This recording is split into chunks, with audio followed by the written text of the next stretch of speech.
Hello and Assalamu alaikum. Myself is Shahila Maqsood, an ACCA mentor. आज हम chapter number 3 को ही continue करेंगे और इसमें हमारे पास सबसे पहला कंसेप्ट है बिजनेस। हम अपनी इंट्रोडक्शन वीडियो में इसको डिस्कस कर चुके हैं। बिजनेस क्या होता है? कोई भी लीगल एक्टिविटी जो आप करते हैं प्रॉफिट सीकिंग पर्पस के लिए, उसे हम बिजनेस कहते हैं। दो कंडीशंस है हमारे पास।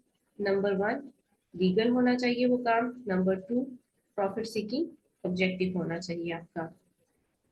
इसके हमने वर्सेस देखा था। अगर कोई भी काम हमारे पास लीगल ना हो लेकिन प्रॉफिट सीकिंग पर्पस के लिए हो तो उसे हम क्या कहेंगे? स्मगलिंग होगी हमारे पास। क्योंकि कंट्री अलाउ नहीं कर रहा वो काम करना आपको, लेकिन आप फिर भी वो काम कर रहे हैं प्रॉफिट अर्न करने के लिए, सो दैट इज स्मगलिंग। और अगर कोई काम आप करते हैं जो लीगल है लेकिन प्रॉफिट अर्निंग पर्पस के लिए नहीं है, तो उसे हम क्या कहेंगे?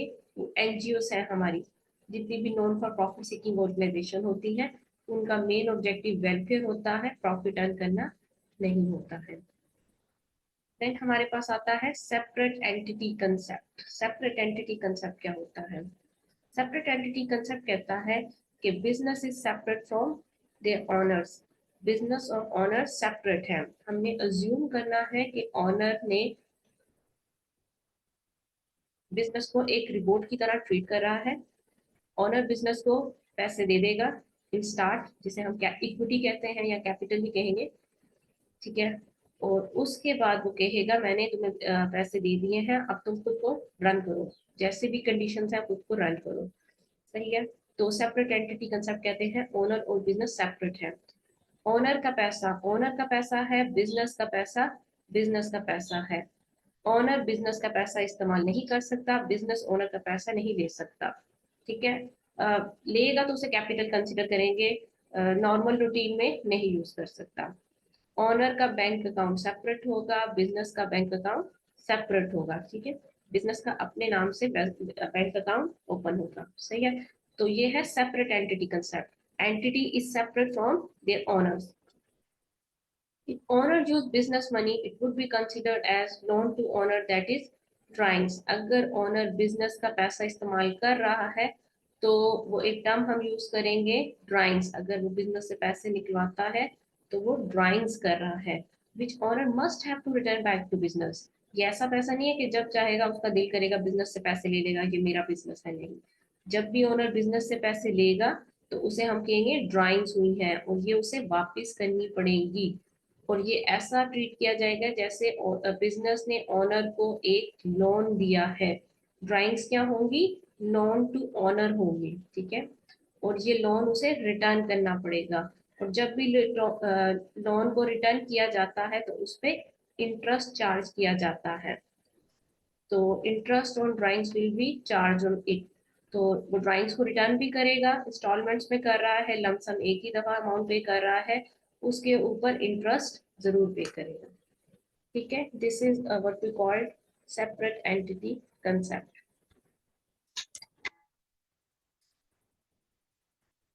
नेक्स्ट हमारे पास बहुत इम्पोर्टेंट एक टॉपिक आ रहा है, that is accounting equation. Accounting equation क्या होती है? एसेट्स हमने देखे थे, लाइबिलिटीज भी हमने देखी थी, कैपिटल भी हमने लास्ट लेक्चर में देखा था। Accounting equation is assets is equal to loans plus capital, okay. जितना भी बिजनेस में एसेट होता है वो लाइबिलिटीज की वजह से होता है या कैपिटल की वजह से होता है।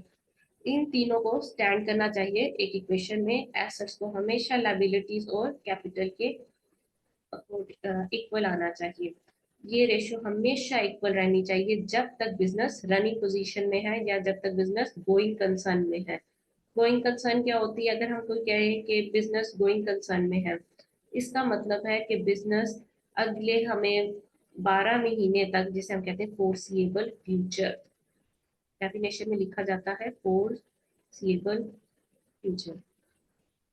फोर्सिएबल फ्यूचर तक जो है हमें नजर आ रहा है कि बिजनेस गोइंग कंसर्न कंडीशन में है। बिजनेस हम एस्टिमेट करें अगले 1 साल तक चलता रहेगा, बंद नहीं होगा। ये हमारी एस्टिमेशन है। Estimation could be right, estimation could be wrong.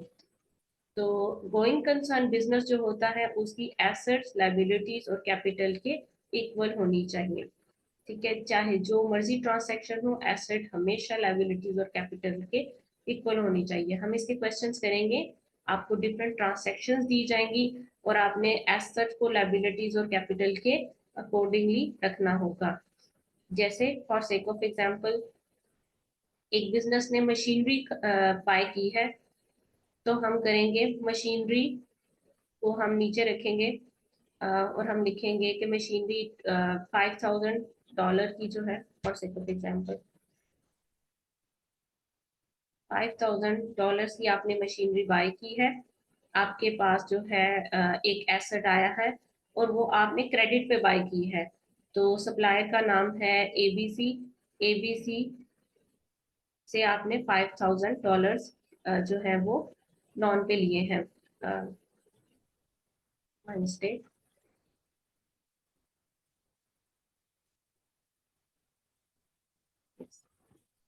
आपने एबीसी से एक लाइबिलिटी ली है $5,000 की, कि मैं तुम्हें ये पैसे दे दूंगा। ठीक है, क्रेडिट परचेज हुई है और आपने उसके अगेंस्ट जो है एक एसेट जो है वो स्टैंड किया है कि आप एक मशीनरी को बाय कर रहे हैं।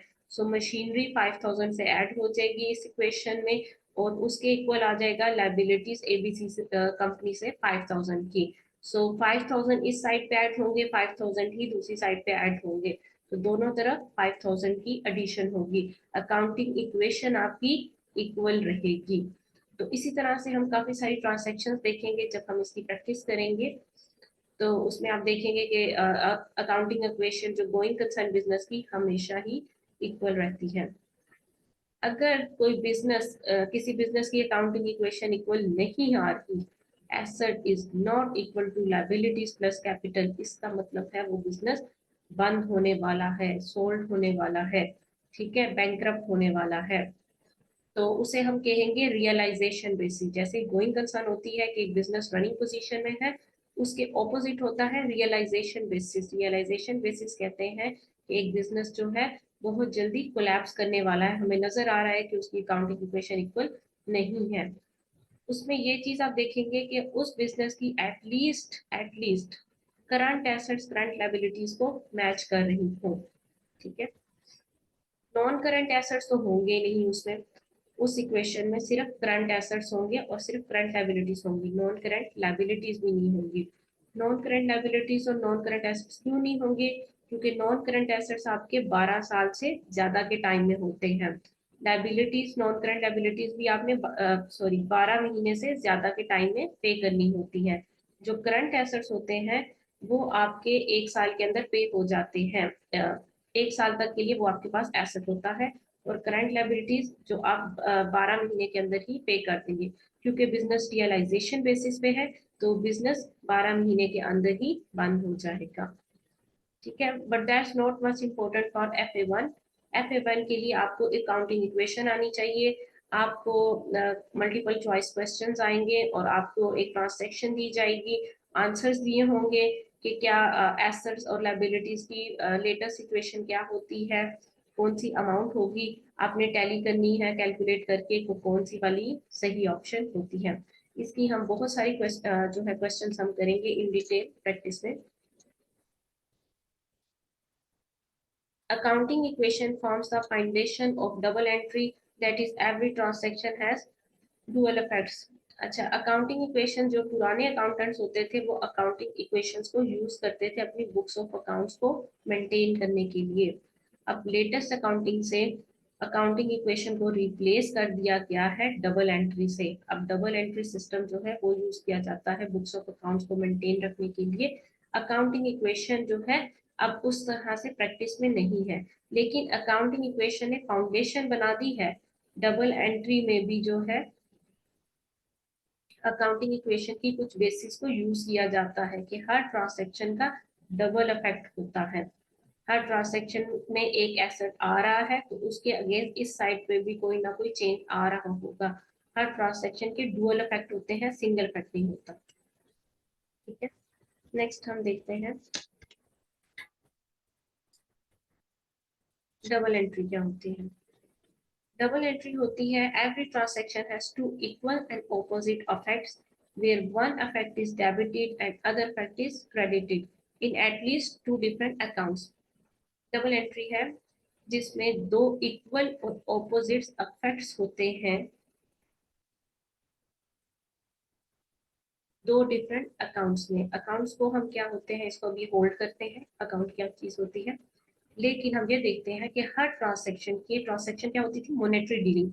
हर मॉनेटरी डीलिंग की दो इक्वल और ऑपोजिट इफेक्ट्स होते हैं। वो इक्वल और ऑपोजिट इफेक्ट्स क्या हो रहे हैं, जैसे, और इक्वल एंड ऑपोजिट इफेक्ट्स किस में होंगे, 5 पिलर्स ऑफ अकाउंटिंग में। जो हमने 5 पिलर्स ऑफ अकाउंटिंग देखे थे, assets, liability, capital, revenue, expenses, उनमें ये दो इक्वल और ऑपोजिट इफेक्ट्स हो रहे होंगे।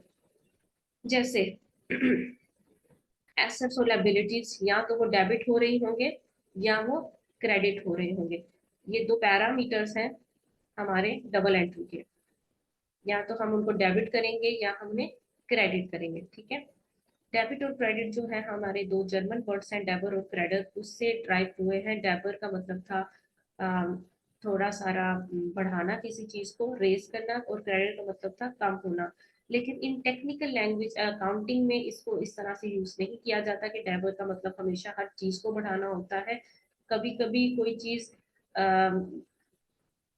गिर भी रही होती है, जैसे लाइबिलिटीज हमारी कम हो रही हैं, हम उसे भी डेबिट करते हैं। ठीक है, तो ये एक रूल बुक है। ये एसेट्स को क्या करना है, हमने इसे आपने मेमोराइज करना है कि जब भी किसी भी ट्रांसैक्शन में एसेट्स और लायबिलिटीज इनहेंस होंगे, बढ़ेंगे, तो उसको हम डेबिट करेंगे। जब भी कोई एसेट्स या लायबिलिटीज कम होगी तो उसे हम क्रेडिट करेंगे। ठीक है, एसेट्स या लायबिलिटीज जब भी बढ़ेंगे हम उन्हें डेबिट करेंगे, जब एसेट्स और लायबिलिटीज कम होंगी उसे हम क्रेडिट करेंगे। जस्ट इसे मेमोराइज करें। My bad.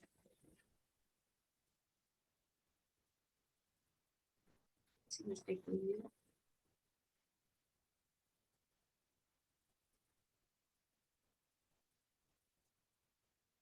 Okay, so assets और एक्सपेंसेस, लायबिलिटीज तो यहाँ पे है ना, लायबिलिटीज 5 पिलर्स थे हमारे पास, assets, liabilities, capital, revenue and expenses. So assets और एक्सपेंसेस एई से याद कर लें, एई का एक जैसा ट्रीटमेंट है। एई का एई का क्या ट्रीटमेंट है, एसेट और एक्सपेंसेस जब भी बढ़ेंगे डेबिट होंगे, एसेट और एक्सपेंसेस जब भी कम होंगे उन्हें हम क्रेडिट करेंगे। बाकी ये जो एलसीआर है, लायबिलिटीज, कैपिटल, रेवेन्यू, इन तीनों का एक जैसा ट्रीटमेंट है। जब भी ये बढ़ेंगे हम इन्हें क्रेडिट करेंगे, जब भी ये कम होंगे हम इन्हें डेबिट करेंगे। बस इसको याद करने आपको सारी की सारी डबल एंट्री समझ में आ जाएगी। ठीक है, इसी भी हम काफी सारी एग्जांपल्स करेंगे, आपको ये फिंगर पॉइंट्स पे याद हो जाएगी कि किसको आपने डेबिट करना है, किसको क्रेडिट करना है। चलिए इसकी एक एग्जांपल लेते हैं। हमने एक मशीनरी ली है एबीसी कंपनी से लोन पे। तो मशीनरी अकाउंट, इसको जरा होल्ड कर लें, मशीनरी को हम अकाउंट उसके साथ लिख लेते हैं। मशीनरी अकाउंट को हम डेबिट करेंगे क्योंकि मशीनरी हमने खरीदी है, मशीनरी हमारे बिजनेस में आई है। जब मशीनरी हमारे बिजनेस में आई है तो एक एसेट है जो बड़ा है, इसलिए हम इसको डेबिट करेंगे विद 5,000। और दूसरी तरफ एबीसी कंपनी है हमारे पास, एबीसी अकाउंट लिख लेते हैं साथ में। एबीसी कंपनी क्या होगी, एक लाइबिलिटी है जो हमारी क्रिएट हो गई है। ठीक है, हमने आ रहे पेबल्स हैं, इनको हमने पेमेंट करनी है, इनको हमने पेमेंट करनी है। एक लाइबिलिटी क्रिएट हुई है या एक लाइबिलिटी हमारी बढ़ गई है, तो जब भी हमारी लाइबिलिटी बढ़ेगी हम उसको क्या करेंगे, क्रेडिट करेंगे। क्योंकि हमारी एक लाइबिलिटी बढ़ी है इसलिए हम इसको क्रेडिट करेंगे विद द अमाउंट ऑफ 5,000। ठीक है, तो ये हमने एक एंट्री बना ली है एक तरह से, जिसमें हमने देखा डबल एंट्री में क्या हुआ, हमारे पास एक एसेट आया है और दूसरी तरफ एक लायबिलिटी आई है। जब भी हमारे पास एसेट इनहेंस होगा उसे हम डेबिट करेंगे, जब भी हमारे पास लायबिलिटी इनहेंस होगी हम उसको क्रेडिट करेंगे। ठीक है, इसकी हम काफी सारी एग्जांपल्स देखेंगे, आपको बहुत आसानी से याद हो जाएगा इसको क्या करना है। पर ये आप टेबल याद कर लीजिएगा, एई का एक ही एक्रोनियम से।